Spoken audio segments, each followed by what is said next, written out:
All right, let's talk about perfect fitness. What's the perfect routine and the perfect diet? What are the sets, the reps?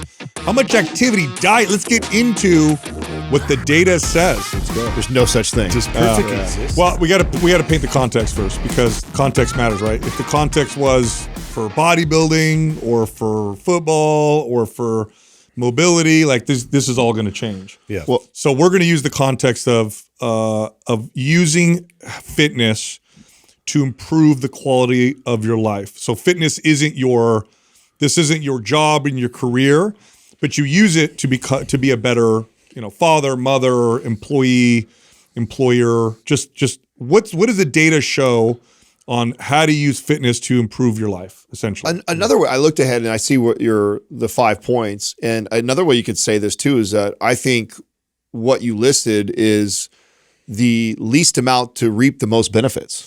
Good way to say it. Because if you looked at all the things you listed, I'm looking at them, I'm like, obviously you could do more of everything. Yeah. And you could do less of all those things. But like to reap the maximum benefits, right? Or not maximum, like for the time invested or effort put forward, these are probably the sweet spots. The essential elements. Yeah, like if you hit these minimums that you've listed, I feel like you're gonna get, like, for overall health benefits, strength, longevity, that direction. Everything. Yeah, in fact, there's a number. So all of these things will give that we're going to talk about today will give you about 85% of all you can get from each of these categories. In other words, if you do what we're going to say, you'll get the vast majority of benefit. Beyond that, you start to get diminishing returns, and the further you move outside of what we're going to say, the more diminishing the returns become. In other words, to get 85% of the benefits of activity, we're going to talk about what you do. If you want to get 95%, it takes so much more just to get that extra 10% or 5%, making it potentially not worth it, unless fitness is the most important thing in your life, in which case, that's a whole nother story. And again, if you're a bodybuilder or an athlete, then squeezing out 5 or 10% makes sense. But if you're like, I just want to be fit, healthy, I want to look good, have good mobility, but really fitness is a tool that I use to make my life as good as possible, well, then that's what we're talking about. I think this is a good conversation too, because we tend to look at bodybuilders and athletes, the elite, the 1%, and base what they must do it the best because they look the best or they perform the best. Therefore, I'm going to try and emulate what they're doing. But to your point, they're the best, but they've already reaped the max benefits. They're trying to squeeze out that extra 1 or 2%. And the truth is, you don't need to do nearly the effort and work that they're doing in order to reap probably most of the benefits that you want. That's right. And yet we try and model a lot of the things that we see these pro athletes or bodybuilders doing, thinking that, this is what I need to do. That's the whole world, though. That's their profession. That's like what they wake up and eat, sleep, and breathe. And so, for your average person that has to have a full-on career, has a family, has a lot of other things to juggle and balance, like we have to figure out something that applies better for that. There's also trade-offs. This is the big part of this conversation, which is, what are the trade-offs to go from 85 to 90%?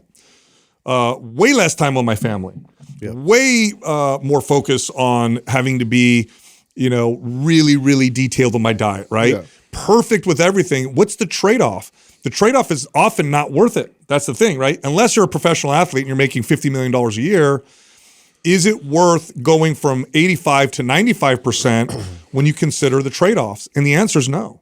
The answer is, for most people, it's not worth the trade-off, because the trade-off is you're actually trading something that's more valuable than that extra 5 or 10%. For example, is it worth not eating or enjoying yourself at your kid's birthday to gain a 1% benefit from your diet? Probably not, because your kid's going to remember it. You're going to remember it. Yeah. You're not going to have a good time. You're not going to be there in a way that's going to reap the benefits of that family connection at that time.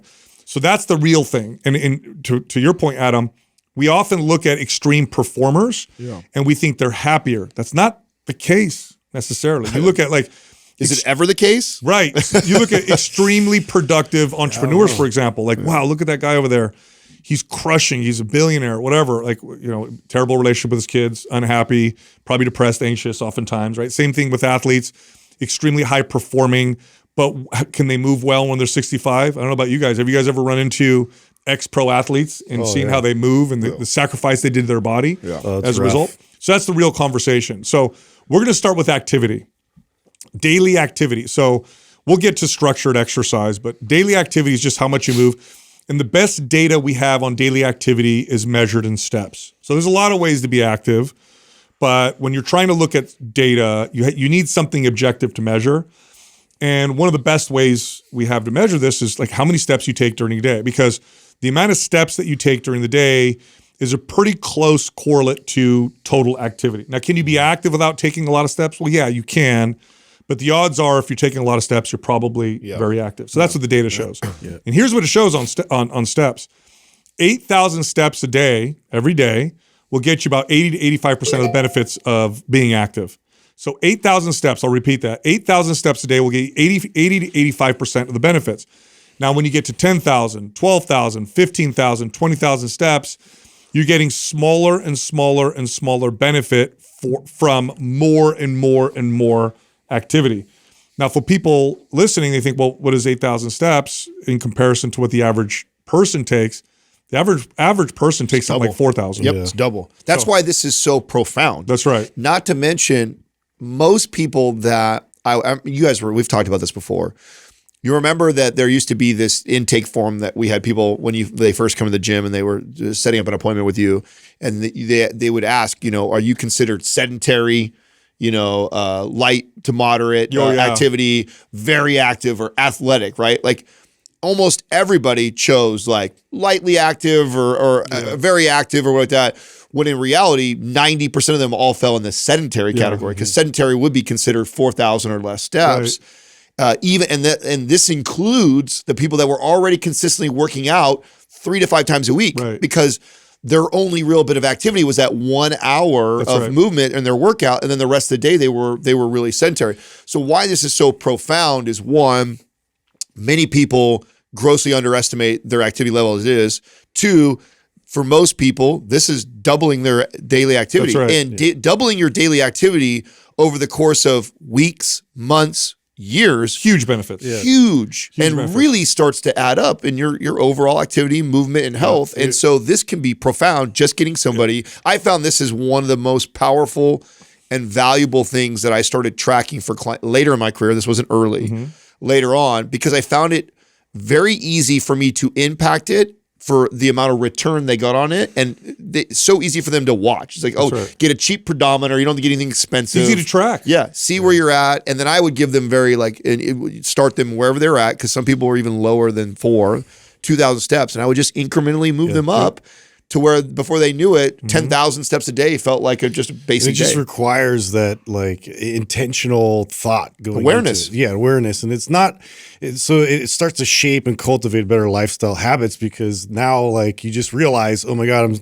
I've been sitting for the last hour and I need to get up and do something. And it just prompts you to kind of keep moving around, as opposed to like a lot of the wearables like can get kind of like too much information. This is as simple as it gets for a focus.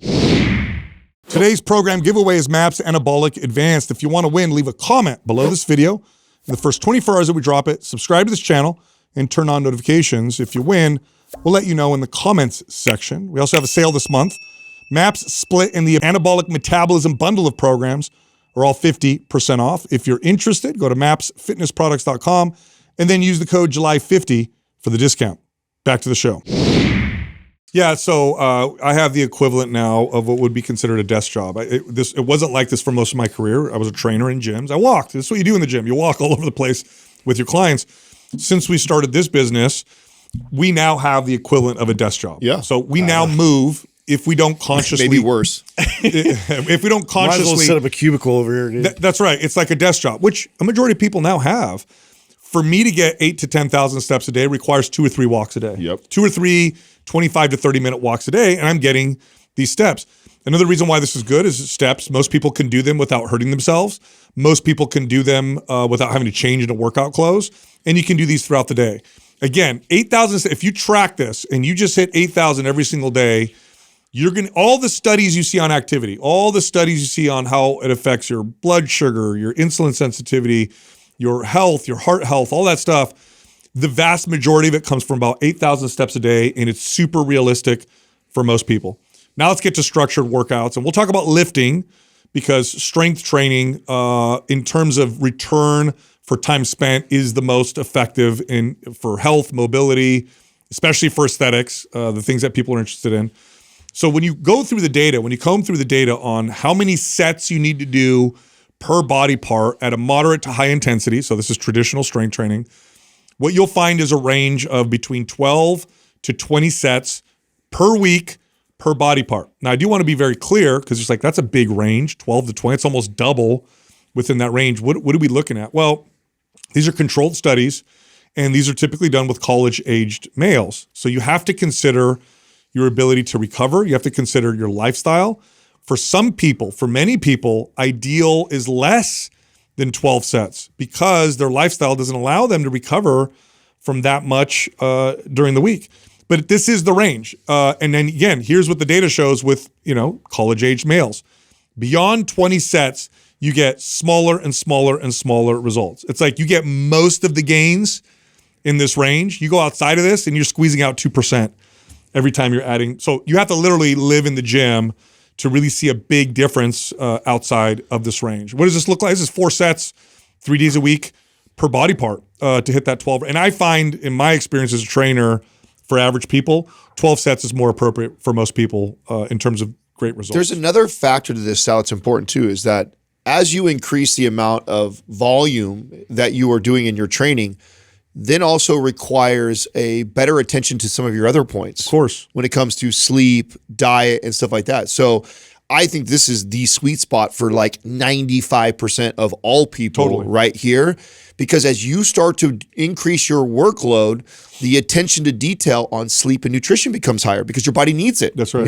You're doing more, which will require more recovery. Sleep and food fits in that recovery piece. And so this is probably one of the number one areas that I find the average young lifter who's getting started is out of whack here. They have so much effort put into the amount of volume that they're doing in their training that they think that that's the answer. And then they, like a lot of us, were like, oh, I'll sleep when I'm dead and no big deal. Or I just eat like a bull because I want to look like a bull without any. No, there's very little attention put to detail on the nutrition and the sleep aspect, but yet I'm putting all this effort towards the training. And my point is, that same person could literally change nothing, reduce the amount of volume, and actually probably see it get better results because of the lack of detail everywhere else. Yeah, so like again, if you're the average person and you're not like perfect with everything, probably less sets is going to be ideal. And I've experimented with this. I average probably 15 sets per body part per week at the moment, and I've dropped it down as low as 9. I lose 0. I lose 0 muscle. It goes up to 15 because I'm a bit of a fanatic and there's an issue there that I have to work on. But I lose no gains from going from 15 to like 8 or 9. And I'm even an experiment. It'd be rad if they flipped, the common thought of like always increasing to, flip that and go all the way to, as least amount as you can do and work your way back, you know, and just figure that out. Yeah. And again, the studies on lifting are amazing, by the way. The amount of strength training required to not lose muscle as you get older is like lifting weights once every 2 weeks. That's how little is required just to stop muscle loss. So you don't need as much as you think. And again, we're talking about perfect to improve the quality of your life. So now let's get to protein. Here's what the data says with protein. It's about 0.6 or so grams per pound of body weight or target body weight. And this is leaner body weight. So if you're obese, use your target body weight. And that's where you're going to get 85 to 90% of the benefit. Now, you could double this, and you definitely could, but you're not going to get like these profound, huge benefits going from 0.6 to 1. What you'll get is a little bit of an extra benefit. Now, I like to make the case that for some people, more tends to be better for the appetite suppressing effects for a lot of people, and because people miss protein all the time. Just to shoot for it. Nonetheless, if you do this consistently, you're good. I'm going to tell you that right now. Yeah. If this was your number daily, on a consistent basis, you're getting the vast majority of benefits that you'll get from protein. And that's what the data shows quite clearly. Yeah, I like the way we've always communicated the 1-to-1 just for the simplicity of the client. Yeah. Right? Like I think requires less math. And it also gives you a buffer, right? Yeah. So as training a client, I always like teaching them that we're going after 1 per target body weight, 1 gram per pound, right? And if what I know is that they're going to fall short sometimes, and what was good is like, if they fell a little short, we're still in that optimal range. Not to mention the other point that I made that people tend to overreach. When we're on, we're on. And when we're getting after it, we're getting after it. And that tends to overreach or over apply intensity in the workouts. And in that case, the little extra protein tends to benefit them. And so I find the 1-to-1 is always such a good recommendation. Although if you were dialed in perfectly, this 0.6 is more than enough to see incredible results. That's right. And then let's get to water. Now, pretty much nobody in modern societies is like actually literally dehydrated. Like it doesn't happen. We have such easy access to water, but there is what's essential, and then there is what's optimal. And when you look at the data on performance, recovery, skin health, appearance, all that stuff, more than what is essential is optimal. It's about a half a gallon a day. Now, we've communicated a gallon a day, but about a half a gallon a day of water, if you're consistent, is going to reap. You're going to get all the benefits that you'll get from being hydrated by hitting this number. And most people don't hit this number. If you ever track your water, you'll be surprised how little fluid you actually get when you actually track it. Half a gallon for most people is a lot. In my experience with clients, I would have them tackle half a gallon. My really fanatical clients, I'd have them go higher. But even a half a gallon was difficult. Yeah, I think the best, if you're listening to this and you've never tracked, I think just becoming aware of this is powerful. Totally. Because I've never met a client of mine who didn't track and was not under consuming that. They almost always, and those people always tend to think they're drinking that. Oh, I have a bunch of glasses. I always have a glass of this, and I'm always sipping on my thing, and so they think they are. And it's like, well, let's just track and see what happens. And they never hit the half gallon. So I think like 2 glasses a day. Yeah, I think that there's a lot of value here to just pay attention and track, and then a good goal is that half the gallon to a gallon. And I think that you see some serious benefits from that. Last, we have sleep. Now, what's interesting about sleep is this is the least flexible. Yeah. This is literally the least flexible. This is one that your health goes south when you miss this by a little bit consistently. And you can make up for it a little bit, but you can't really make up for it. So it's not like you can have terrible night of sleep, sleep in, and you're going to just, you're not just going to bounce back. No, and the data on this is interesting. And again, I made this point before. We would have evolved out of sleep if we could do without it, because when you're sleeping, you're not producing, you're not finding food, you're not, it's dangerous. You're unconscious. You can be eaten.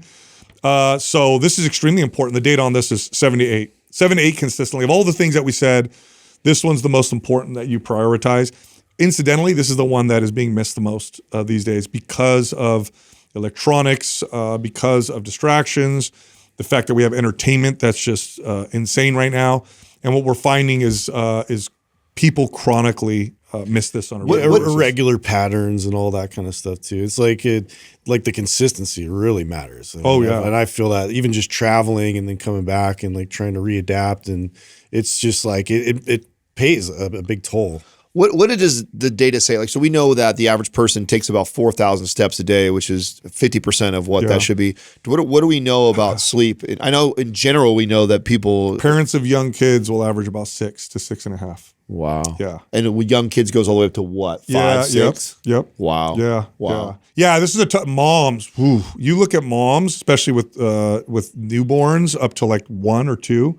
It is really bad. Probably bleak. It's funny because there's a lot of there's a lot of speculation, and there's data to support this, that a lot of the issues that mom goes through postpartum, which is not, in my opinion, not talked about enough. The anxiety, the depression, the fears, the intrusive thoughts, it's a very challenging time for moms.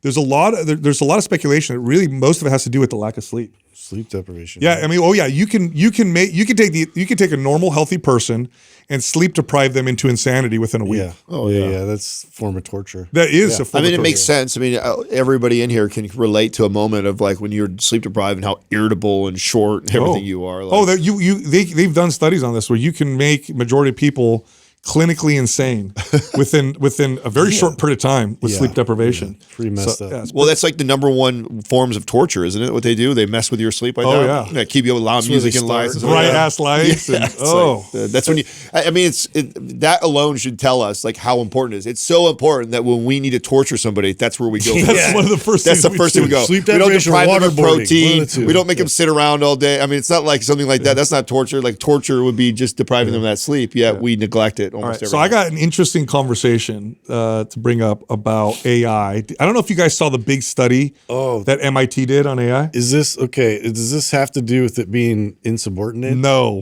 no, but that's 'Cause let's talk about that's that. crazy. That's I can't wait to talk I was about like, that. what?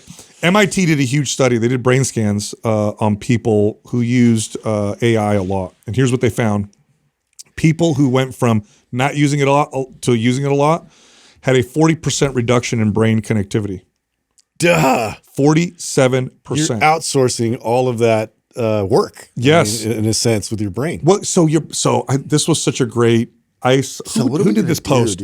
Paul Check did this post. Here's what he did, and I think he's making the connection between like muscle and your brain, right? Right. So what's happened to the average person, strength wise? Yeah, we've atrophied like crazy because we're not lifting weights or doing hard things anymore. No stress on the body. Right. The body takes things away challenge. that it thinks it doesn't need. Okay, and so now you have to actively go out and work out. Otherwise, you're weak. That's just the way it is. The brain requires stress. Yeah. And so what happens is you outsource thinking, your brain stops thinking. And you actually lose the ability So scary. to the point where they can see it. Not just like, oh, let's test your cognitive function. How long was this study? 4 months. Wow. 4 They months. saw 30% reduction. Here's my 47%. Here's my evidence that this I love this example, right?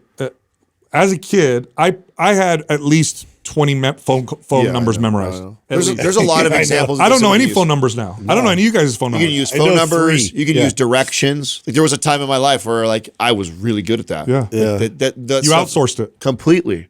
So what's tough about this, and let me tell you, navigation calculators. I mean, these were kind of cool inventions that are valuable.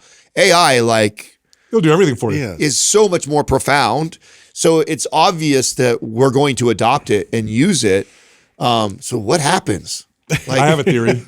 so I have a like, theory. indeed. Today, so we've made life physically easier, which I don't think was a bad thing. I just think we have a lot of unintended consequences and side effects, right? I don't think we want to go back to the time where all of us would have to go in a mine, and, and mine backbreaking labor. break rocks, and I don't think that was a good time to be alive.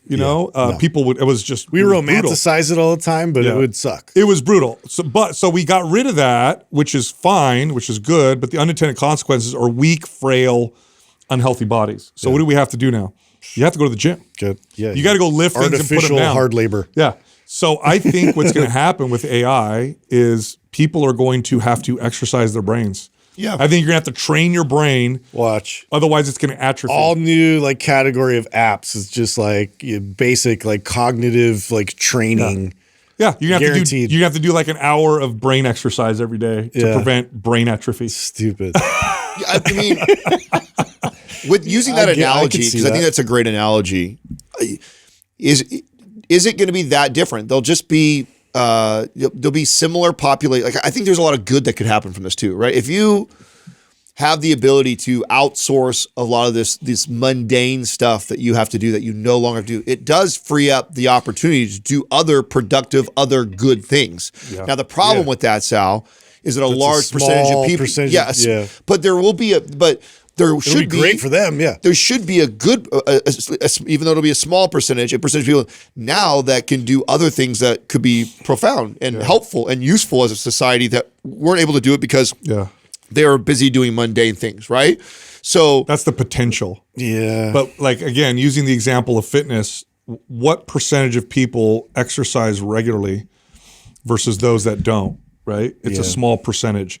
So knowing human behavior, you're going to have a small percentage of people that exercise their brains and a majority of people that have atrophied, weak brains because AI is doing everything. Yeah, just look at it almost like you're giving somebody a loan this big loan. Like there are going to be some people that will actually put that into action. Yeah. Like some crazy small percentage of people that will take that and then, multiply it versus the majority of people will just be like, oh, okay, Yeah. I'm good. And then just sit on it. Yeah, and it's also, there's other, I don't know what so one of the consequences of not being physical is you're weaker, okay?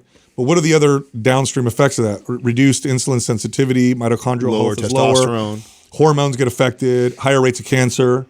What are the downstream effects of, to use lack of a better term, an atrophied brain? We can't think as well. That's obvious. Yeah, we're looking at lower IQ. But this is coming? Yes. Are we going to have lower IQ? Are we going to be easier to manipulate? Or are we going to lower IQ as a whole or an average or a median, right? Yeah. But I think that you'll still have outliers that will will use that. So from a societal perspective, this will still push us forward because there'll be the 1% or the 5% that all this extra free time now allows them to do great things. But that will be such a small, and then a majority will get dumber and fatter. That's coming. I just thought of a great example. Have you guys ever had this? I've had this happen to me, which I'm already bad with directions anyway. But have you ever had it where you're using your phone or your app to take you somewhere, right? You're using navigation, and it's taking you the wrong way, but you're following it because you're like, it's got to take me the right way, and you're lost as hell. Google's done that to me a couple times. I did it one time where I got so lost, and then I realized my navigation's wrong. Yeah. I got to go back. It's just spinning, and it keeps like going like different directions. Are we going to get to the point where people are going to use AI and just follow it? You're already seeing that, and it's giving bad advice sometimes. Yeah, so people are relying on it. So that's an interesting point that you bring up because of what just happened to me this past week. So I go down to I'm in Reno. And I'm coming back to our Truckee house. Yeah. And I'm coming back, and I have trained myself to put navigation. Now, part of the reason why I put navigation is because I like the Waze app because it shows where the cops are. Yeah, you can avoid. So I use it. Cops and traffic. I use it if I'm going down the street to the grocery store that I've been to 1,000 times, even if I know it's not even looking for accidents. So just purely out of that. And every once in a while, what it does is it alerts me of like, oh, there's traffic up there or an accident. Here's a better route. And so I'm like, so it's just because I've trained myself always. As soon as I get in the car, first thing I do is put my Waze app in. So I get in from Reno, I'm heading back to Truckee, which is about a 25-minute drive. And up pops 2.5 hours. And I'm like, what the fuck? And so I look at it, and it's got me rerouting all the way around Lake Tahoe and coming back the other way, as if something would happen on 80. And I'm like, oh shit, bad accident or something like that. And so I'm watching, I'm like, well, and at this point I'm still in Reno, I'm getting closer to where you get right before you head up the mountain, go over the pass. Mm-hmm. And I'm like, oh man, it can't be that bad. Is it that bad?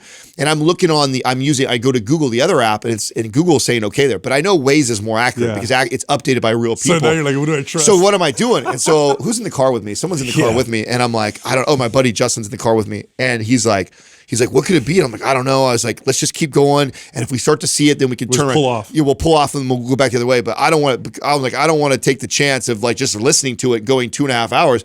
So there was this long dilemma back and forth. And every exit I got, it kept trying to reroute me back the other way. As I got closer and closer, it was not accepting that I was going that way. And it was still showing that the better route was to turn around and go the other way.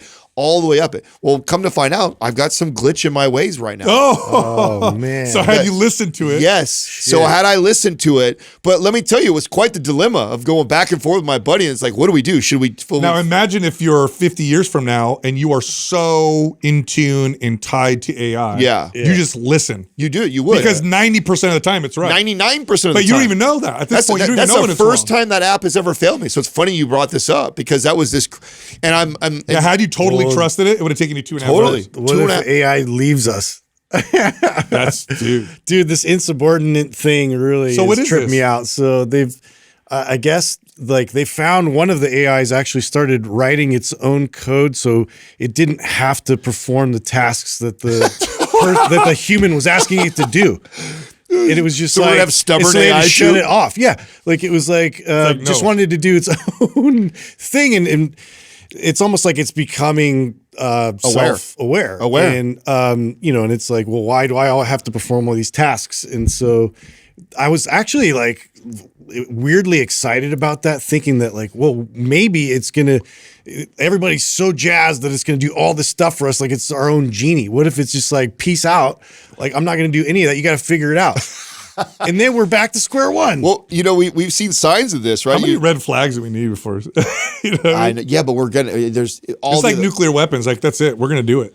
Well, of course we are. There's too many other positive sides to it. I was telling you, and you're also afraid of the other guy's going to do it. That's the other thing too. Yeah, right. That's always the argument. That's the constant argument. Is like, if they have it, we have to have it. Because we're going to do it better. Wow, that's the evil things. We'll do the evil things. That is. I mean, I'm at least for now, out of us on the podcast, I'm gonna remain the optimist. That like it's going to be. We need that. Yeah. No, I will. I'll keep us that. For as long as I can. I'll be Chicken Little. You guys kept me on the conspiracy list for a really long time until we won. You wore me down. I'm like, all right. I need some optimism. I'm changing teams. So as of right now, I'm the optimistic person in this room on the AI. I do think that there's going to be some really cool things that we're going to see it do, and I think that it's gonna help a lot, save a lot. But I do agree that there's going to be a lot, but that's always in society. Oh though. yeah, bro. There are always That's people that are going to choose to do lots of drugs and not learn and be dumb and get out of shape, and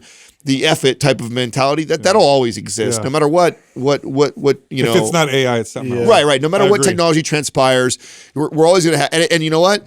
And the honest truth is, it's always going to be the majority. The majority is going to be that 80-20 rule. It is going to be the 80-20 rule. And we're rule. always trying to look for like pain, suffering of any kind, that like humans are experiencing. And like, how can we resolve this? And it's like technology is a big part of that. Yeah. So we try to like usher that in and absolve that, but then it creates this other dependency. problems. Yeah. I know. All right. So you were in Truckee. Did you with your friends? Yeah. Did you do your barbecue master? Yeah. So one of the things, I've learned now. Do you guys do this? I don't know if I adopted this when I came into Katrina's family, because they do so, and you big is this where like one family cooks one night? Yes. Yeah, okay. So this is any trip that we go on with family or friends, especially when it's more than obviously 2 days, right? If it's a 2 day thing, whatever. But if it's 4, 5, 7 days, in this case 8 days, we're up in Tahoe. We divide up and to me, it's the best way to do this. Otherwise, if you've ever been on a trip with a lot of people for that long of a time, it's just the eating part and the cleaning up part is just a fucking. Yeah, it's a big cluster. It is big, and there's always somebody who does it more, and then there's always this resentment that goes on. It's like I'm always the one who's cleaning up the kitchen. Listen, it's like we literally before the trip starts, it's like Monday is yours, Tuesday is yours, and you have 1 day that week or two, depending on how small the group is and how long we're there. You have 1, maybe 2 days that you are responsible for the dinner and clean. Your kitchen is yours. You got to cook, clean, do the whole thing, and that's the only day you got to worry about it, because somebody else is worrying about other couples or individuals are worrying about other days. And so I go up there knowing and then it also has created this like fun, almost it's like competitive. Yeah, kind of competitive. To present. And so of course you grilled, because you're the grill master. Yeah. So I basically brought up my butcher box full of meat. You know what I'm saying? And so did you do your ribs? So I didn't do ribs this year. So I did ribs the previous year. I did tri-tip and I did chicken thighs. That was like I'm on this chicken thigh, barbecue corn and tri-tip kick right now. And so I love of all the grass-fed, grass-finished meat, the tri-tip one is the best, in my opinion. They do the chicken thighs are a regular that I get out of there. The tri-tip I get there sometimes. It's not one of my regular things on our regular box, but all in all, I mean, what I love about Butcher Box is they send what they do is they ship it to me, and they already have it in that freeze-dried box. I literally just take the box right with me, and I'm like, I'm gonna cook this while I'm up there. And then, of course, I wanted to present, and so I think that my dinner was the best dinner out of everybody's. But we had a lot of good dinners, you know what I'm saying? So we had some really good meals while we were up there. Adam's rankings of best dinners. Yeah. Adam wins. I mean, there's a couple things I've gotten down now grilling. I'm always trying to get better, but my tri-tip and my ribs. I'm trying to get my brisket to that level. I don't know if my brisket's not quite that level. That's a tough one. Yeah. Brisket's like a skill. Yeah, for sure. Yeah, it's a little bit tougher to grill. Like a full day. Yeah. I got a conspiracy theory. I don't know if it's I guess it's a conspiracy theory for you guys. So last night we had friends over and we were playing the the card game that John Deloney has. What's it called? Questions for Humans. Yeah. I love that. One of the questions is, What do you think is 100% a scam and why? You know that question that's on the card? And so we were talking, and it got me thinking. So this didn't happen during the conversation, but it got me thinking about things that are accepted that. Yes. So what did you say? Taxes. Taxes, yeah, that's It's immediate. So I'm like, so I learned, so I went down the rabbit hole. There's this documentary that this is what got my conspiracy theory ears to open, or I got excited. There was a documentary, it was on Netflix and Amazon. Then it got pulled from Netflix and Amazon. So when something gets pulled, then I'm always like, what is this about? So the name of the documentary is Root Cause. Have you guys heard of this? No. Okay. It got pulled because the Dental Association, I did hear about this. the American Dental Association, and basically pressure for them to take it off. So anytime that happens, I'm always like, why were they so, because there's all kinds of crazy crap that you could watch. Why this? Okay. So I looked into it. So here's the theory, which was originated from Dr. Weston A. Price, who I'm a fan of. I'm a fan of Dr. Weston A. Price. For anybody who doesn't know, Dr. Weston A. Price went around the world and tried to study why these indigenous populations and why they had such incredible health and straight teeth. Nobody had braces. Nobody had to get the wisdom teeth removed. What was their diet like? So a lot of the diet stuff that you'll hear now that is true actually originated with some of the stuff that he found. So he was like, grains, not great for you. Everybody's saying you should eat a lot of grains, probably better to eat more meat, this and that. So that's Dr. Weston A. Price. So one of the things that he said was that root canals are not good because when you remove the root, you essentially kill the tooth. Now it's not totally dead, right? It's still attached to the jaw, but you remove a lot of the blood supply and the immune system that goes and makes sure that the tooth is healthy. And so here's what happens. There's microtubules, I think that's the right term, in teeth that you can't fully sterilize. And bacteria or parasites get in there. And because the root isn't there, the immune system is not active. So it becomes this haven for bacteria and parasites, which then leak into the system and the body and poison you over time. So this got pulled because the American Dental Association was like, no. Now, according to this documentary, they're like, this has caused people all kinds of different problems, cancers and whatever. And so in this documentary, and I didn't watch it, I read about it, so I didn't get a chance to watch it. But they were pulling like 4.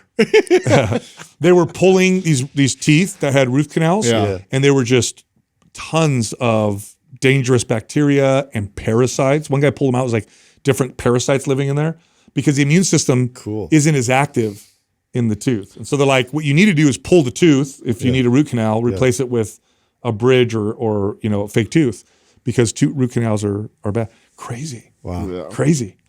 Yeah. You've had 4? Yeah. You've had 4 root canals? I've never had a root canal before. Me neither. Yeah. I actually had one of them pulled completely. Did you? Yeah. And I mean, I miss it. Like, that's the thing. So you don't think, one tooth, like in the back especially, like you don't see it.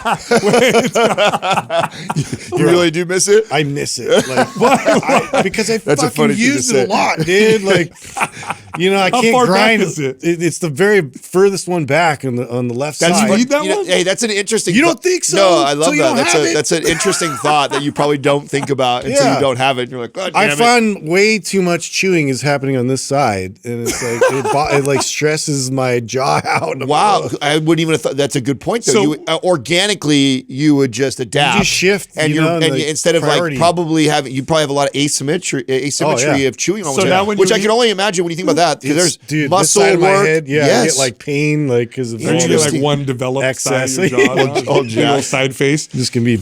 Yeah. So what happened at Jack's first? Were jaw. you eating and then just noticing you throw food back there and there was nothing to eat, like chew it with? Yeah, well, it's just because there's a big gap there, and so it's like. Well, think about it. You know what? I guess what happened. You just kinda slips You through there, you and start doing it, and then you just organically you move to the other side, and then now you just keep you chew at the side that it's better to chew from, and then you just stop on that side. Yeah. Which Memories. That's how long ago was it? That was recent, wasn't it? Yeah, it was like a couple months ago.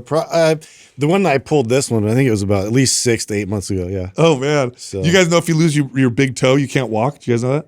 Oh yeah, it's a huge center gravity. Yeah, if you lose your big toe, you can't walk Yeah. at all. Yeah, like You'll walking, throw off your balance big completely. problem. Yeah. Big problem. Grounds Like you you, can yeah. lose other toes and it'll affect you a little bit, but the big Right. toe, you lose that, you're screwed. Oh, that's funny. Athletic performance down, everything's screwed. Oh Have man. to walk with a just for cane. what? Yeah, what- just because your big toe. just for one toe. I know. Well, that's the thing. It's you don't realize it until it's gone. Yeah. Dude, I had a great experience. You brought up cops earlier. I had a great experience with some police Oh, officers. I wanted to hear this because I saw that we got an email from. Was it that who we got an email from? Yeah. Katrina got a message from somebody. Super cool guy. Did you get pulled over? No. I didn't get pulled over. I think you got pulled over. No, so here's what happened. So we come home. We were in San Diego for vacation. Great time. Had a great time over there. Spent a lot of time at the beach, Coronado Beach, great place.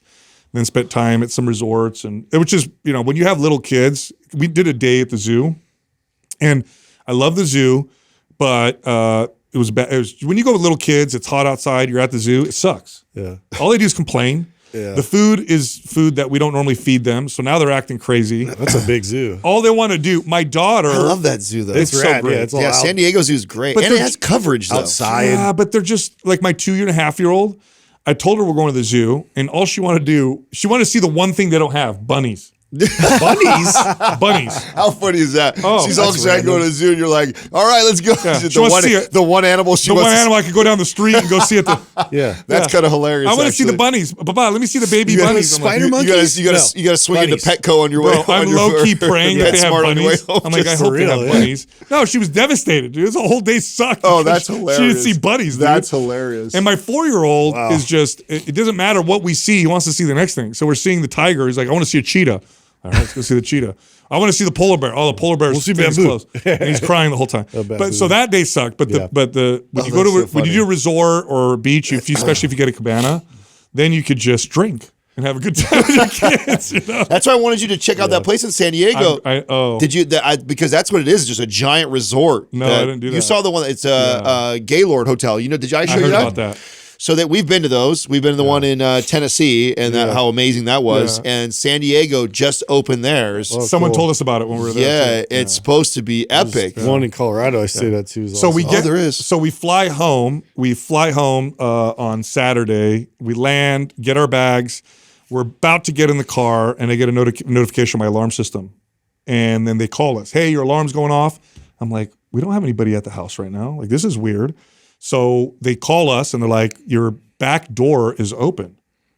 Your back garage door. I'm like, what? That's weird. So now I'm like, uh-oh, what's going on? This is very strange. Middle of the day, that's when burglaries tend to happen. There was recently, one of our neighbors had one of their yards burglarized. So I'm like, uh-oh, were they casing us to see if we weren't home? Is somebody? So now I'm kind of like a little bit like, uh-oh. Yeah.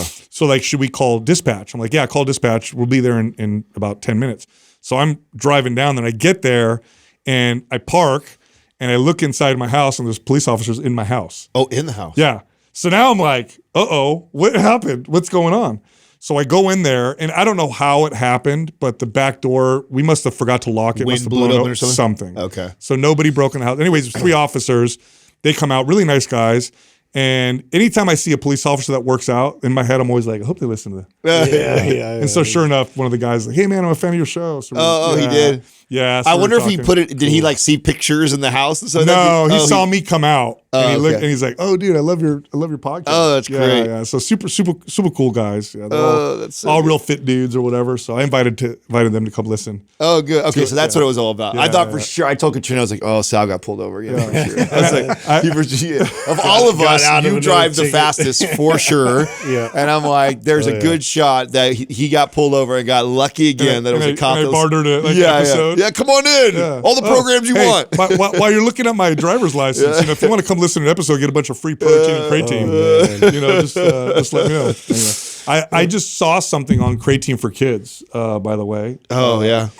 there's some studies now. They didn't use supplemental creatine, so I'm not advocating for supplements. But children who got 1 gram a day from food from creatine perform better in physical and cognitive performance tasks. That's quite a bit of meat for a kid. 1 gram. Yeah, 1 gram. It's about, I wrote it down. Let me see how many. 7 to 8 ounces.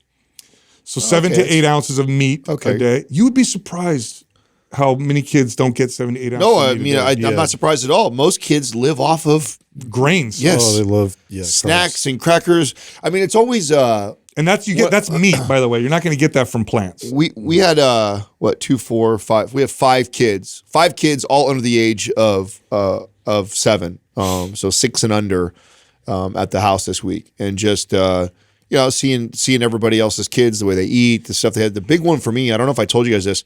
So we've removed the iPad completely. Yeah. Oh, totally. Completely. So I watched an interview with Jonathan Haidt. I saw that. And he said something that kind of hit home for me, that I was like, you know what? Why do I even use it for that? Because he was explaining how much better it is for them to even watch movies, cartoons, or anything on a regular TV versus that. Mm-hmm. And I'm like, why? Because it's more social. Oh. Because it's on the wall. It's not your personal It's not TV. right in their face. Got and it. that was the thing that really bothers me the most, because we've been like Max, we've really managed that since day one. So I don't have a major problem at all, like I see a lot of kids have. And so it's not like it was a problem, but I still didn't like when my son would be on it, okay, even the limited time that he was on it, the house could be burning down and he wouldn't know. I mean, it sucks them in. So it's so engaging, right? And I didn't like that. I don't like that. Like I had to kind of shake him to get his attention. You know what I'm saying? Like, hey son, we had to and again, even though he's good, it still bothers me to just see him that zombie vibe by something. And there is a 9-day, I could watch Scooby-Doo on his iPad or Scooby-Doo on the TV, and it's totally different. What happens and so what I've just done is just we still have the same amount of tech time. You just use a TV. Just use a TV. Yeah. So it's like if he wants to watch a cartoon or this and that, and he hasn't done any of that stuff a day, absolutely. We put it on in the living room. Yeah. And what I notice is when he put it on the living room, one, he's not zombified like that. I could totally engage, and he normally gets bored after about 10 minutes and starts playing with his Legos, and it's on in the background, and you'll see him like a funny part that because he watches, kids they watch the same shit over and over and over, right? Yeah. So he's watching something he's already seen 12 times. Yeah. So when the part that he thinks is funny, he stops his Legos and he watches and he laughs or he mimics it, and then he goes back to doing his thing, and then I can engage with him. But if I gave him that same show on his iPad, it's like I said, the whole world disappears. And so I'm like, you know what? I'm just gonna get rid of it completely for that. And so we've gotten rid of it. It's been a month. Did you see like Toy Story, how they're gonna portray like their new villain? I heard is an iPad. Yeah, it's an iPad. Yeah. Oh wow, yeah, it's like a tablet. Yeah, that makes sense. Like, this is great. Yeah, I mean, it'd be interesting to see how they play off of that because it gets rid of all the toys. Yeah, that gives me. By the way, that gives me a little hope because Toy Story is Disney, isn't it? Yeah, Pixar. Well, Pixar, but they're owned by Disney. They're owned by Disney them now. But my point originally is, they didn't. I've always been a fan of Disney, and I know we went through during this last 6 years or whatever. There's been a lot of discord around that, right? And generally speaking, I've really liked the values of Disney and the content and the stuff like that. I know it went a little sideways in the last administration and stuff like that, but I do feel like they've always tried to overall send a good message to kids, whatever. And so that gives me hope that because it's not in their best interest to portray an iPad as a villain for a cartoon. So it's not in their best, but yet it's the right thing to do, in my opinion, is to teach these kids so they can kind of get an idea that, this conversation came up when I was leading to with this was the first week of here I have all these other kids that don't have those parameters. And so so they're using it. Yes. So many times, and they all have their own individual ones. Many times they grab. And so up until this point, it only took about, and I think Jonathan Haidt says this in his interview. He's like, 3 days. He goes, you'd be surprised if you just discipline yourself 3 days of removing it. Most kids, after about day 4, it's pretty good. That's the withdrawal period. Yeah. That's about the withdrawal period they have found. Obviously, the more addicted they are, the longer that withdrawal period can be. That was like us. For 3 days, Max was like, can I, he asked for it. No. By day 7, it was like periodically after, weeks after that, every once in a while it'd bring it up and be like, no, we're not doing it or whatever. If you want to watch a cartoon, I'll put it on the TV, So anyways, but this is the first time now his peers all around him are using it. So the challenge, and again, I took it upon myself, I'm not going to tell my friends that their kids can't do that. So they had no idea. But what I would do is when I noticed they all did that, I would go grab him. So I ended up, I don't know how much better this is, right? I had bought a bunch of Legos, So you would take them and play with them? Yeah. So I bought 6 of them at one time and I hit them. And then every time this pool where all the kids would go get them and stuff like that. And that's what they were doing in the house, which wasn't a lot because we were outside doing a lot of things, but it still happened. Yeah. And I knew he would want to. I'd be like, hey, I It's another Star Wars Lego that I found. What? You get all excited. And so then him and I would break off and we would build a Lego while they spent time on the iPads.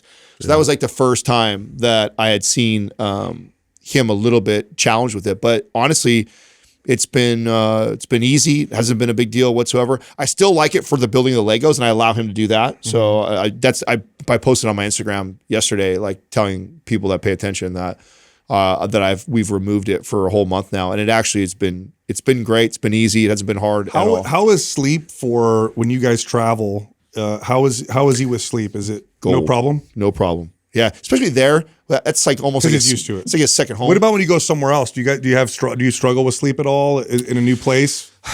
No, I mean, dude, we've been so consistent with the things that we do to prepare for bed, and we do it no matter where. So you do the same shit. Oh, I see. I mean, we are that way. It's familiar. That's right. I don't care if we're in and I think one of the things that for me, okay, I know every kid is different that we've hacked into. By the way, this is making me think of the review that we got the other day. I never want to come off like we're patting ourselves on the back as dads all the time. You know, it's like, this is stuff I'm learning. And so it's more like sharing, you know what I'm saying? And so one of the things that I've learned that is very powerful for my son is just over communication. So he is mentally prepared for when it comes time to take your shower, to read your book or one or two books. And we give him some options and leeway within there. Like on vacation time, the whole shower, get ready for bed process is almost an hour-long process for us. From dinner time to bath time to reading time to tucking him in, it's like an hour process. Now, we will play with that and give him some flexibility during on vacation. So if he's on vacation, he's playing with the other kids, they have later bedtimes. We'll say like, do you want to just take a shower instead of a bath today? You know, so you know the shower. So it's 3 minutes, to take a shower versus a 20-minute process in the bath. Do you want to skip your reading today so you can spend? And so we will, if he's like engaged with the kids, but he knows that that's the routine and that once he's done the things, it's bedtime and it's lights out. And so it doesn't matter where we're at. We had a tough one because typically what I do is I'll book like a 2 bedroom hotel room so that the kids sleep without having to sleep with us. But I couldn't find any, and I booked this trip last minute, and my wife and I are like, let's just try one where they sleep with us in the same room. So he was sleeping in bed with us, my son. Now it made it a little difficult when we get home. He wants to keep that going. That's normal. Yeah. That's normal. Because it was out of routine. Because there's been times where Katrina, situations like that where we only have one bed and he's sleeping. So what we do in Truckee also is, because he has his own bed that he's had forever, is when we put him down and we're all going to stay up and play games and stuff is going on. He knows that, we allow him to stay in our bed, and then when I come in I move him into his bed, and that's kind of like the routine. My sleep gets messed up too, though, when I get back from trips. I'm always. So you know what I did last night? So we got home, and the first night we got home, I didn't have the greatest sleep because it was a little off from just traveling and whatever. So last night I go through my cupboards and I'm like, what do I want to use to help me fall asleep? And I didn't want to use the strong like melatonin stuff because sometimes I wake up groggy.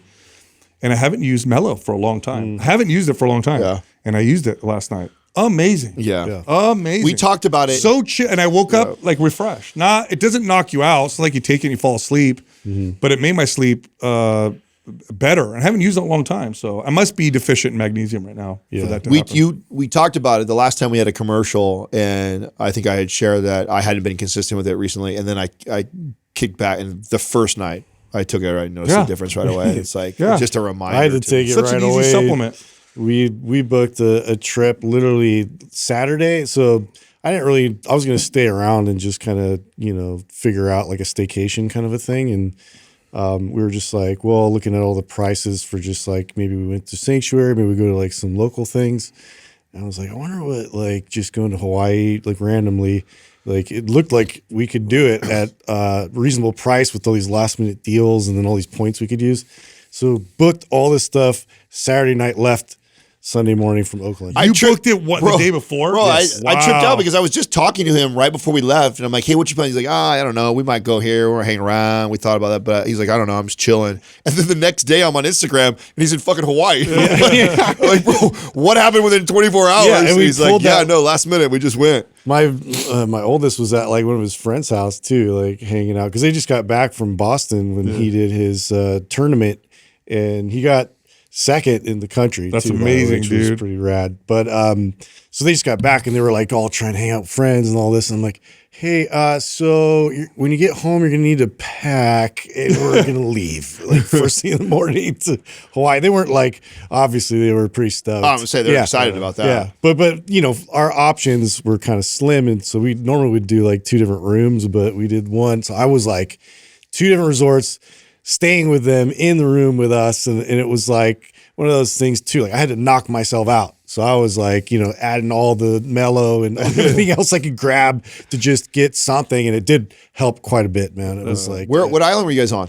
we were on Kauai. I love it. Kauai. It's my Yeah, favorite. That's your guys' favorite. You guys both- By the love way, it. for your son who's doing so well in gymnastics, you know, because my wife traveled with Cirque du Soleil for a while. Yeah, That's a great potential yeah. job. It would translate well. Yeah, because he could be a base. He doesn't have to do any crazy. He's a strong kid, and you make good money. They cover you pay for your stay, Yeah. and you travel the world. Yeah. I mean, Incredible he's- experience. I wasn't sure if he was really bought in or not. You know, I mean, he's pretty good at it, obviously, but he was like waffling a bit with it, and now he's owning it, and he's like really, you know, excited about the next year and everything else. And what's cool about it is there's opportunities because it's such a niche sport that there's like scholarship opportunity at some schools that that's great. specialize in it. So I was like, keep going. You know, we'll see. Good job. Yeah.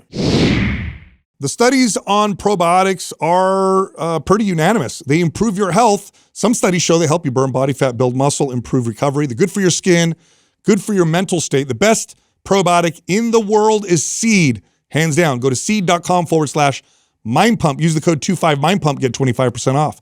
Back to the show. This segment of the podcast is brought to you by Mind Pump Fitness Coaching.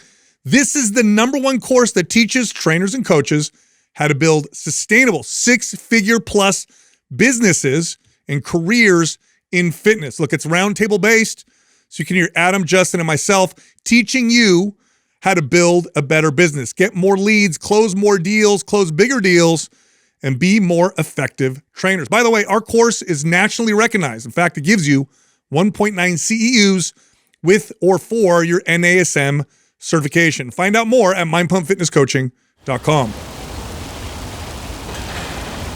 Our first caller is Carly from Colorado. Hi, Carly. Hello.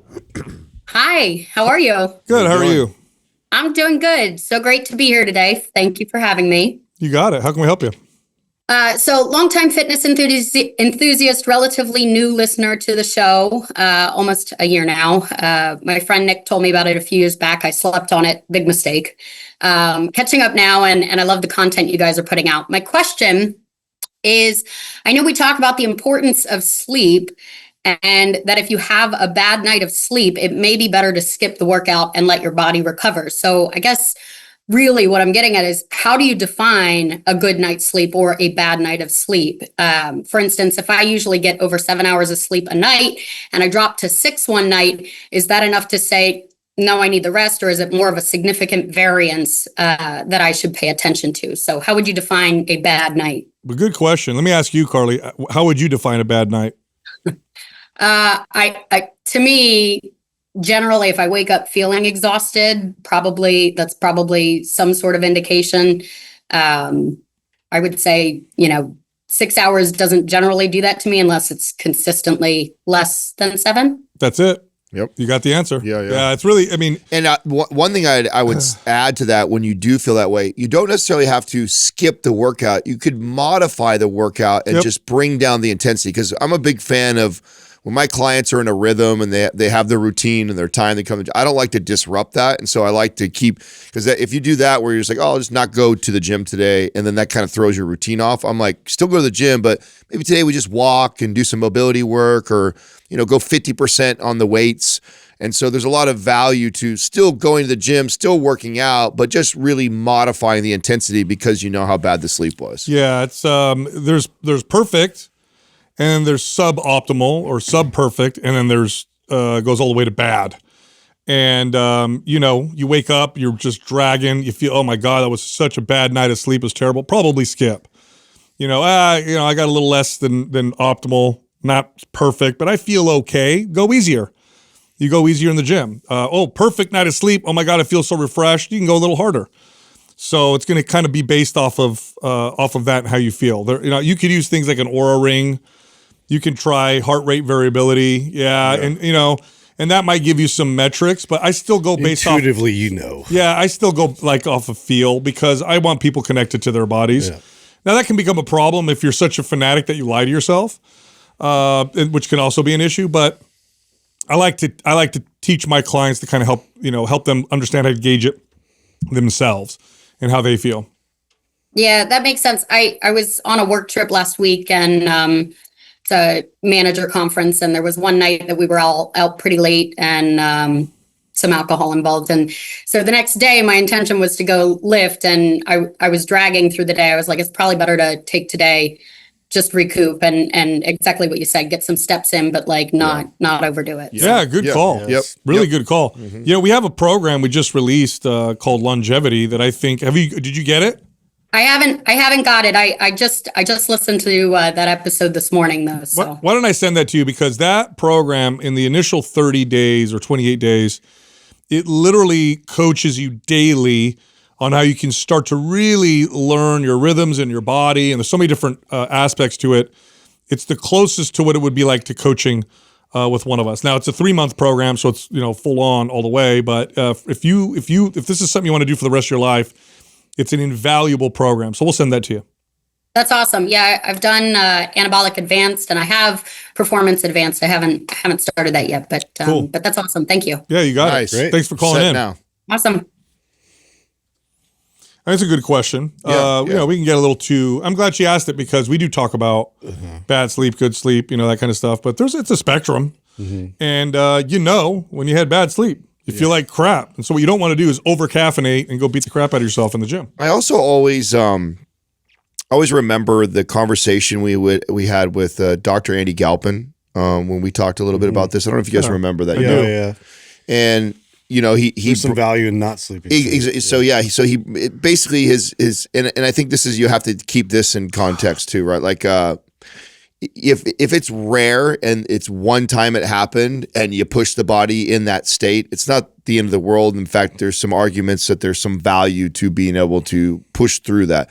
But if it's chronically happening a lot, it's something you want to look into and adjust, right? So if it's almost every week I have at least a night or two that's really bad, it's like, okay, I'm going to modify my intensity. I'm going to try and figure out how to get to the bottom of solve what this problem is.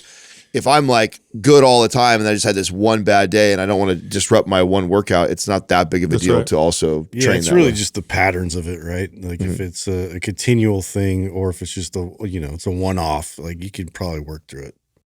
Our next caller is Rachel from Illinois. Hi, What's up, Rachel? Hey. How can we help you? So first off, I just wanted to say I've been listening to you guys for a long time because it's very clear to me you're in this business to actually help people. So I just want to say thanks for taking my question because this is just another example. Thank you. That proves that right. My question is about barbell front squats. This is an exercise I, in the past, have replaced with goblet squats due to I have significant pain in my wrists when I'm trying to hold the barbell up on my shoulders and my chest. But I do want to continue to try to execute this exercise because I like the challenge on my lower body.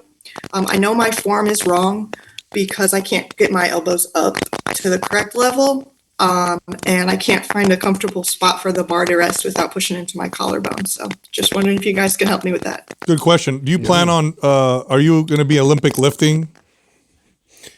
No. Okay. Okay, Then just do a cross grip. Right. You're going to grip the bar like this, cross grip with your elbows up high, same exercise.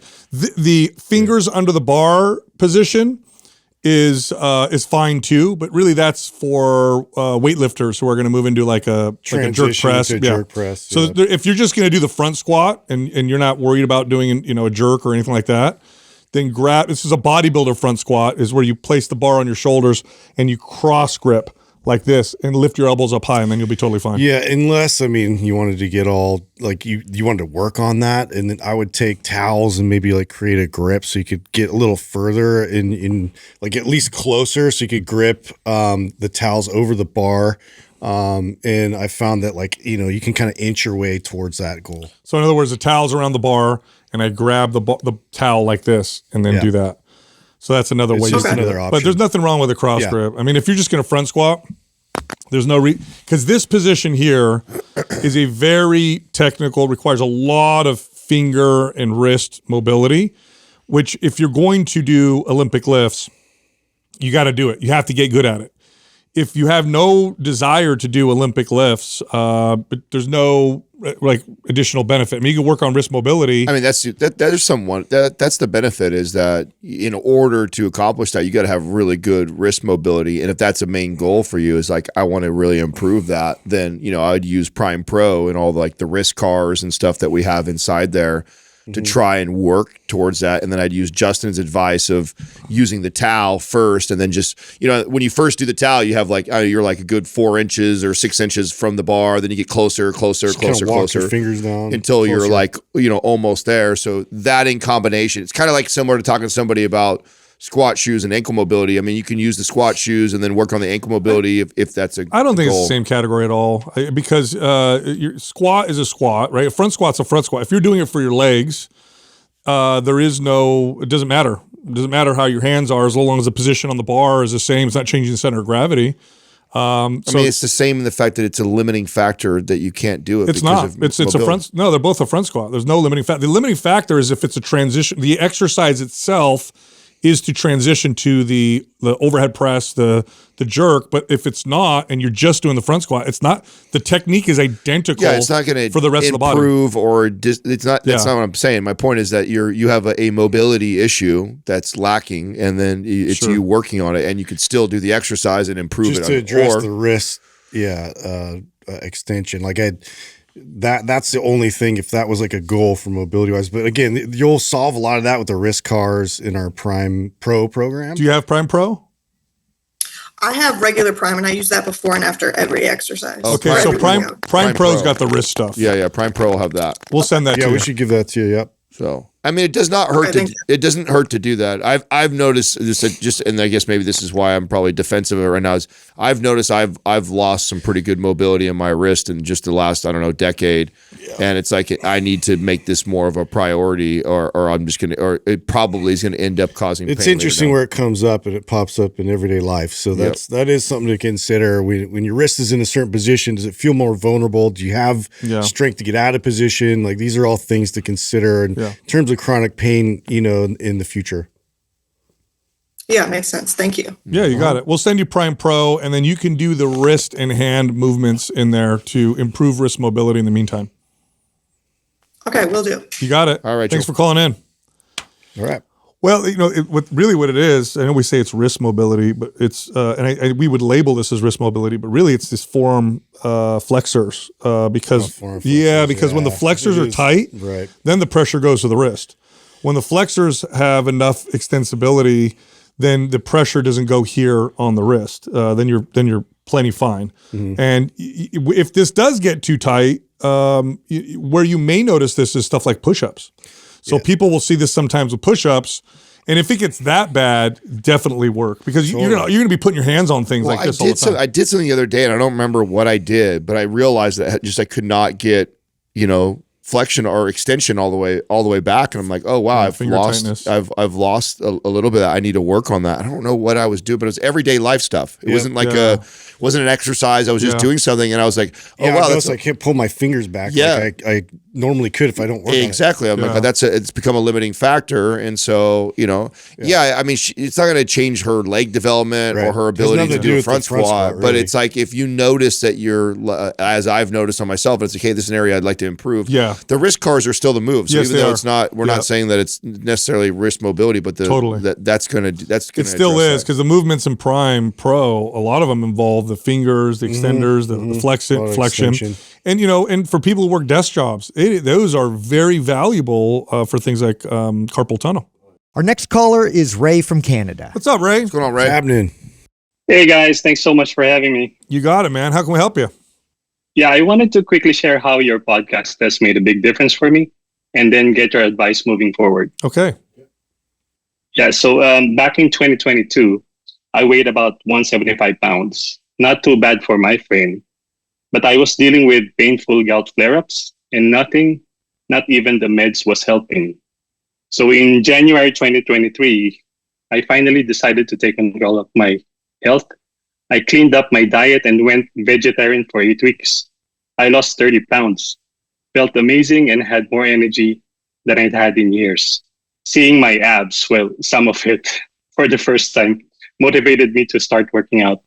So I started training at home, which I still do, with a few weights and my own programming. I added meat back into my diet and kept going. And then I found you guys on YouTube. Your content helped everything click. So in July 2023, I started MAPS Anabolic, and it completely changed the game for me. I got stronger, ate more, and gained weight in all the right places. Since then, I've done rounds of anabolic, aesthetic, MAPS 15, even the big lifts, 5 big lifts. So I'm up 20 pounds now, kept my waistline. I feel stronger than I have in decades. I'm off 2 of my gout meds for a long time now and only taking a quarter dose of the third, mainly as a precaution, but no flare-up since. But the real change went beyond the physical. So I've struggled with anger for most of my life. At 17, I was diagnosed with hypertension and told that I need meds for life. So for years, I blamed my anger on outside things, but it ran deeper and it was chronic. So once I started taking care of myself, that began to shift. I became more grounded, patient, and I still have my moments, of course, but they don't define me anymore. And the best part, it's become a family thing. So my wife, Olive, joined me early on. She's down 30 pounds off her diabetes meds and loves Muscle Mommy. We've laughed over your episodes and bonded in the process. Our daughter, she's 19 now, goes to the gym more consistently, and it's helped her mood and mindset. And our son, he's 21. One Sunday on the way to church, he popped a button on his shirt because his back and chest have grown so much. So he's proud of that. That's great. All right. Yeah. Now I feel better, stronger, and more centered than I have in years. So what started as a personal health goal has turned into a family lifestyle. My kids and I actually had our baseline PRs up on the wall. We should revisit them soon. But from all of us, thank you. Your programs, insights, and honesty have made a real difference in our lives. One thing I've really taken from you is grace, and that's helped me through the tough moments. So here I am feeling great at 48. And I'm wondering, what should I focus on to keep progressing and stay healthy well into my 50s and beyond? And since this is a family thing now, any tips for getting it fun or for keeping it fun and sustainable for the long term? Wow, good job. Great question. Great, Love this. great job. I mean, the Love hearing focus. that. Yeah, you're doing it, by the way. You're doing it, and you're leading your family. And that's going to be the part of the most important part of this is that dad maintains the consistency and helps guide his family. As you know, this as a father, you have a really huge influence on the direction of your family. The big thing really is going to be to learn to enjoy the entire process. And so what does that look like? It honestly doesn't matter. If you guys are doing it together and you're laughing and you're having a good time, you're tracking each other, you've got your leaderboard up, like you said, it changes depending on what your life looks like. There may be times of your life when things are busier, more difficult to be as consistent. So you modify it. But this is a lifelong journey, and the key is just to enjoy the journey of it. progressing is great. And because you're new to this, it's going to be like this for a little while. But at some point, it's not going to be about progressing because you can only progress in those measurable ways for so long, like strength, muscle, and so forth. At that point, it's really just about enjoying the sake, just for the sake of doing it, just doing it together and talking about it, and it becomes your lifestyle. I mean, I have a lot of thoughts around this and some strategies that I've employed with my own life. I love creating new like challenges, and they don't have to be these like crazy run a marathon or PR this. They could be as simple as like, you know what? I've never trained a whole program just with a suspension trainer. Let's get good at using the suspension trainer. Or man, I hear the guys talk about these old timey strong lifts and stuff like that. Like, let's run old timey and see and like get good at these lifts, like a windmill or a Turkish get up. Like, I love pursuing workouts like new skills. Like, I'm going to do something that I'm not very good at. Let's all work towards that and have fun in the process of getting better at it. I have found that to keep me going after all these years, I have to like switch that up all the time. You just and get on. Oh, I'm going to get on a body weight kick. I'm going to get real strong with just all body weight exercises. And so the next 3 to 6 months, focus on that. So I love having these little things to focus on that are unique or different, or skills that I haven't acquired yet, or I'm not very good at in working out. And that keeps me interested. It keeps it fun. It makes me enjoy the process and the journey by doing that. Because sometimes we get so just focused on the basic metrics of how strong I am or how I look or what the scale says. And then eventually you kind of achieve that. And then it's like, okay, where do I go now? And so I always like kind of moving the target or changing the goal. And there's lots of ways to do that. I do think that's one of the things that has motivated us to create all the different types of programs we have. I think we do that pretty well for the listener. Like, hey, if you follow Maps Strong, they learn the lifts of a strongman. Follow Maps Powerlift and learn the lifts of a powerlifter, or old timey. I mean, they're all, or longevity we just released, very unique and different. There's all kinds of, that's very introspective and more long health wise. It's not a lot of lifting in there. Like, so there's a lot. I mean, I think if you bounce around to a lot of our programs, I know it's kind of a shameless plug for ourselves, but I think that's a great strategy to make this kind of a lifelong pursuit and a fun journey. Yeah, and you can do that in so many ways. You can do that with hiking. You can do that with bike riding. Like, enjoy the entire process. That's going to take you for the rest of your life. And the fact that you're doing it together as a family, it just means you're connecting more as a family.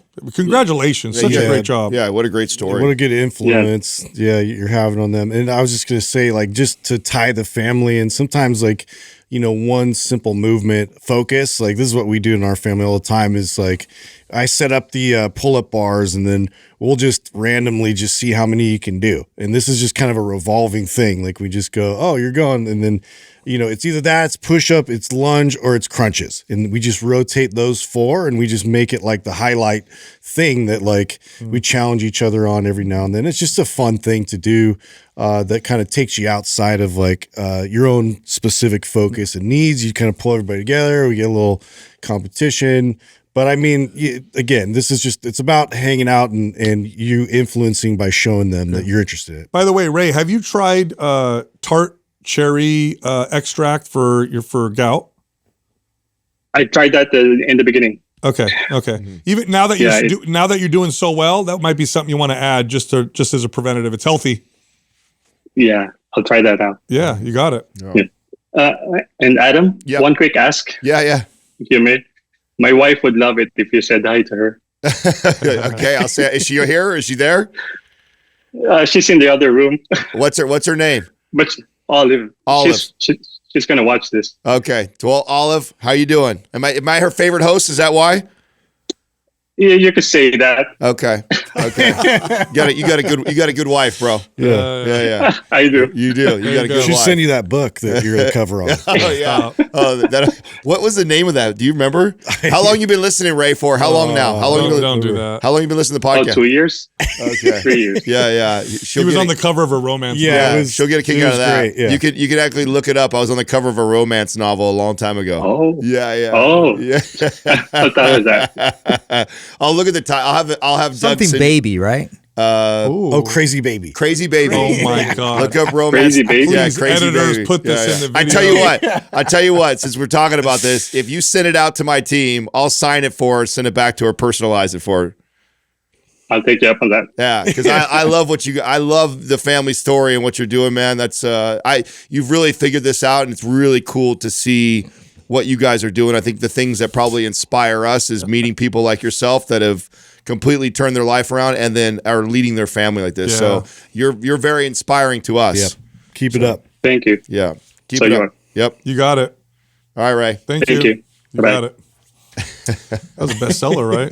They turned it into a movie, didn't they? They changed the title to Brokeback Mountain. They just shifted Was that the right title? God, it's been Yeah, I so- think it is Crazy it's been Baby. That's so correct. long Oh, since please, I've- editors, put the cover up on this. I remember would important love- things like that. I know those are Dude, great. I forgot about that. I forgot about it until you just said that. I'm like, we haven't talked Did you about ever that. read the book to see what it was about? I glossed over it and I didn't really let's see what it is.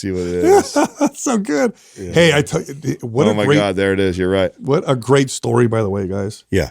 Oh, What a incredible. great- I know. Incredible. Fixed his I love all health, that. and then his whole family Yep. now is following, and it's phenomenal. The fact, by the way, like gout is rough, and one of the first things I'll tell you to do is avoid foods high in what are called purines, and meat is one of those things. So going vegan in that case was like that's an actual medical intervention. But now he's able to eat meat again and not have any flare-ups, which is phenomenal.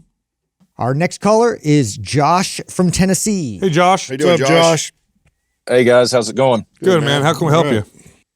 I am doing actually just kind of following up with you guys. Y'all had me on, I think it was back in February or so. Told me to circle back around with y'all after 90 days. At that time you all had just kind of suggested that it's probably just too much going on. Drop down, do MAPS 15, see how that went.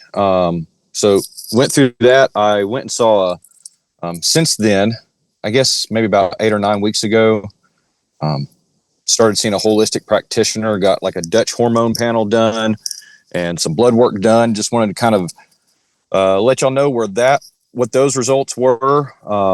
See what y'all thought might be a next good course of action based on what y'all had told me beforehand, and then kind of what the holistic practitioner is telling me now. Y'all want me to just jump in and kind of read what I sent y'all email wise? Yeah, that works.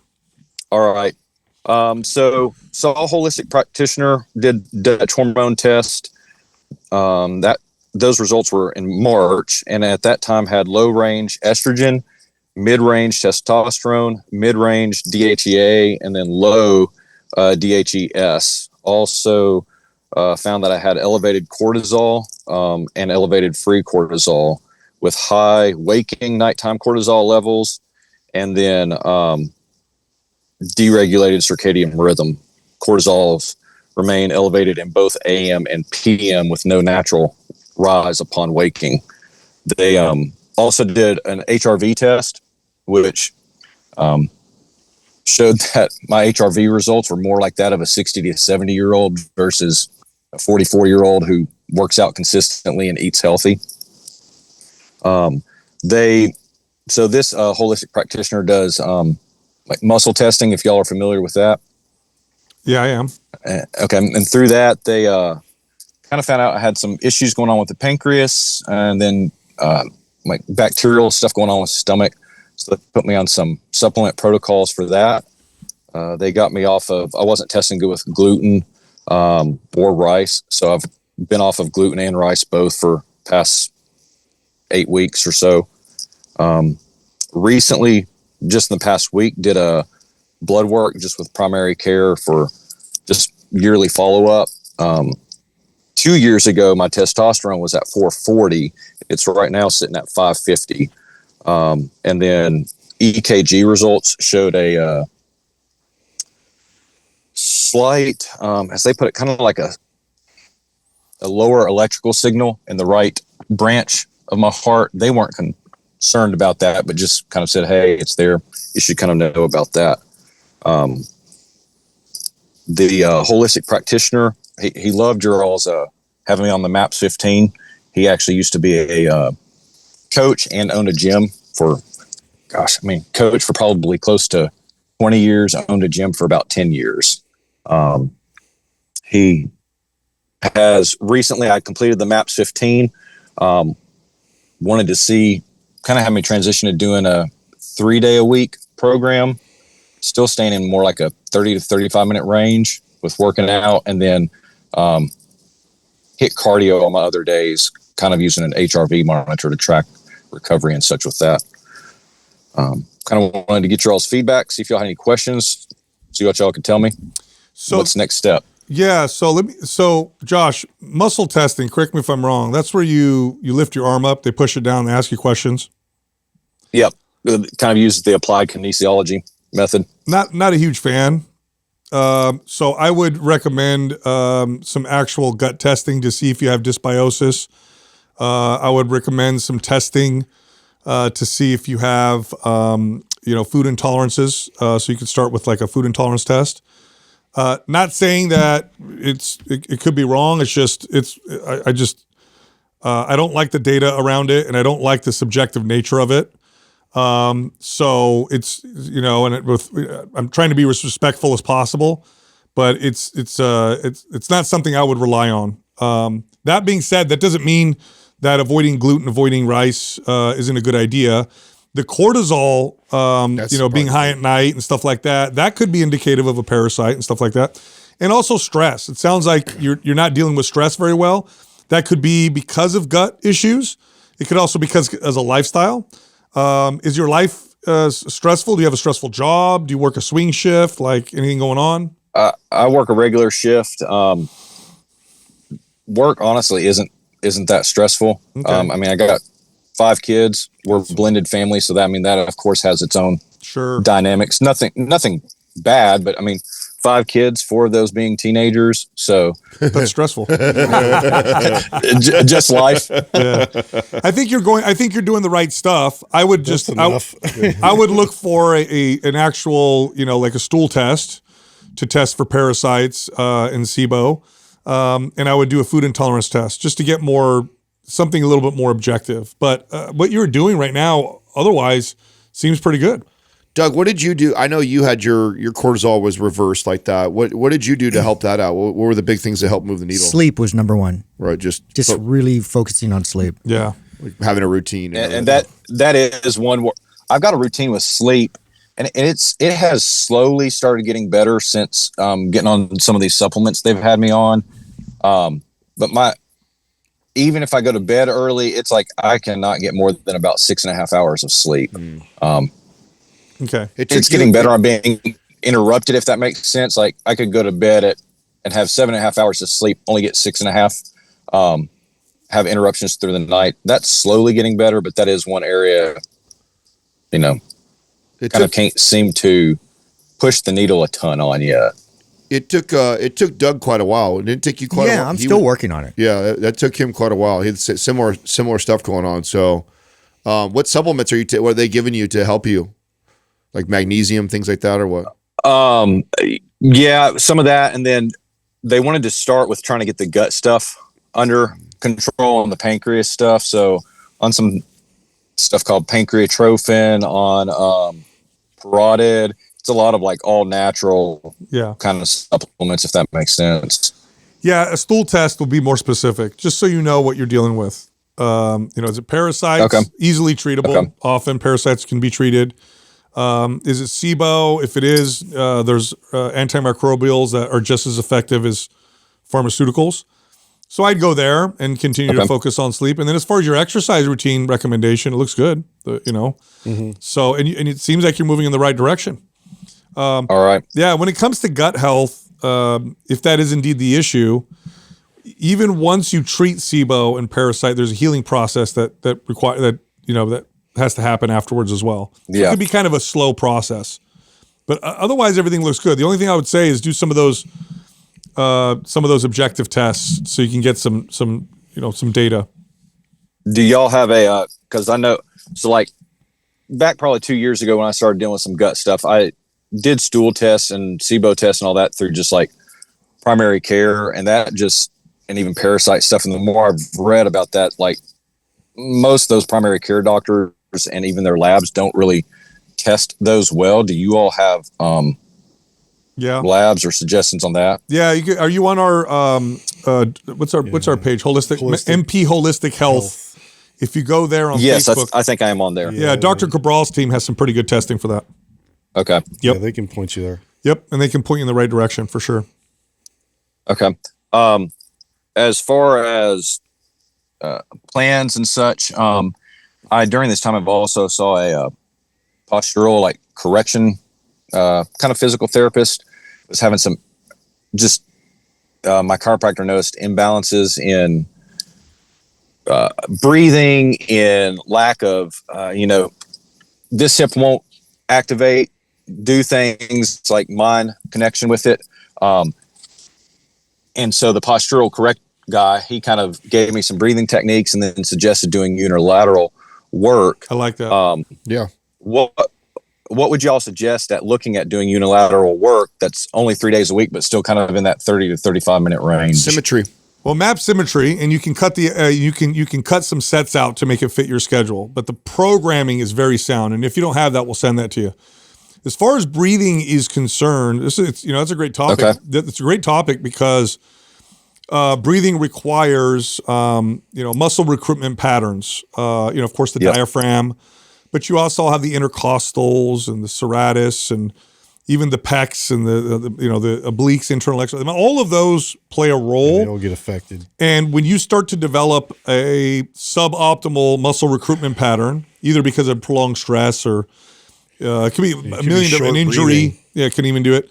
Then you've got this breathing pattern that is your new default. And so you got to kind of reteach it. So belly breathing is a good way to teach yourself to get into these full diaphragmatic breaths. And you'll know that it's helping because you'll lay on the floor. I don't know if you've ever seen us teach this, but you lay on the floor, hand on your belly, hand on your chest, breathe in deep, but make the hand on your belly rise before the chest. And you practice that and you'll know it's working because it'll feel like you're getting way more oxygen and you'll start to feel feelings, sometimes emotions. Takes some practice though. But it does take practice. So you can do that every night before bed for 5 minutes. Okay. It feels like forever. Talk about a de-stressor though. It's amazing. Set it your timer for 5 minutes and just do it for 5 minutes. It's going to feel like forever. You might even feel a little dizzy, but it'll help retrain a better breathing pattern. Could have a big impact on the sleep too. Oh yeah, for sure. So, and it's meditative. There's so many benefits to that. I love that suggestion. Awesome. But we'll send you symmetry if you don't got it, Josh. Go ahead. I'll send you symmetry if you don't have it, okay?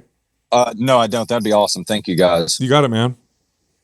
Thank y'all for having me back on and taking time to answer questions. Just as always, really enjoy hearing what y'all got going on the podcast and tune in every day, throw it in as soon as I get to work and start. You got it, brother. Working on stuff. Keep it up, Josh. Thank you, guys. man. You're doing good. Cool. All right. So you guys familiar with muscle testing? I'm going to piss some people off. But Okay, so this is Matt, M-A-T. I thought it was the quality of the muscle, like what we talked with Dr. Gabriel Lyon. That's what I thought. And I'm going to piss some people off. And if you have data to counter me, I'm open and willing to learn. Yeah, But I've had people do this to me philosophy? and I've seen it. And my current opinion, which I feel pretty strong in, but I'm open to change, is it's the most bullshit way of testing anything. And what you do literally is you lift your arm and then they ask you a series of questions. Does gluten affect you? And they push your arm down. Does sugar affect you? Do you have parasites? Do you have this? Oh, no. And it's based off like a of carnival how hack. the practitioner feels the response and the differences. And then that'll determine because your body knows and it's showing you. And to me, even if there were some truth in it, it requires this person to be able to tell the difference between half a gram more pressure or not or whatever. Wow. There's too much subjectivity around it. Yeah.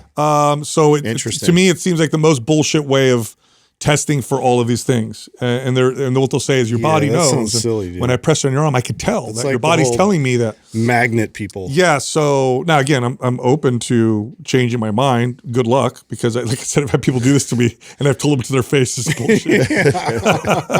I'm sorry. I wouldn't Literally, be I've able told to to their hold face, back like, either. "What?" Yeah, I'd be like, this is No, silly. poop in a bag. Have them test your poop. That's a little bit more objective. You get So, closer to. yeah. All right. I know you liked that episode. If you did, check this one out. So let's say you decide to do 100 squats every single day. What happens to your body? Some pretty cool stuff. Ooh, Let's talk about this. You get stronger. If somebody, thanks, you gave away the first one for sure. Actually, a lot of people, it sounds obvious, but then you have a lot of people like, well, you can't do that every day type of deal. You have to do them the right way, right? I think 100 squats all at once is probably not a good idea, but spread out throughout the entire day, you for sure will get stronger. You can easily overtrain if you